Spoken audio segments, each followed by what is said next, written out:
Hello. Thank you very much sa pag-open sa aking video. So ngayon may isi-share naman ako sa inyo kung paano ba natin pailawin ang ating keyboard. So yung keyboard na may LED lang ha.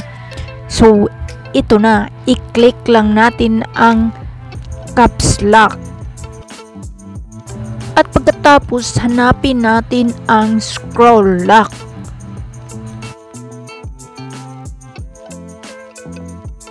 O umilaw na. So sa totoo lang sa akin experience ay akala ko sira tong keyboard na binili ko.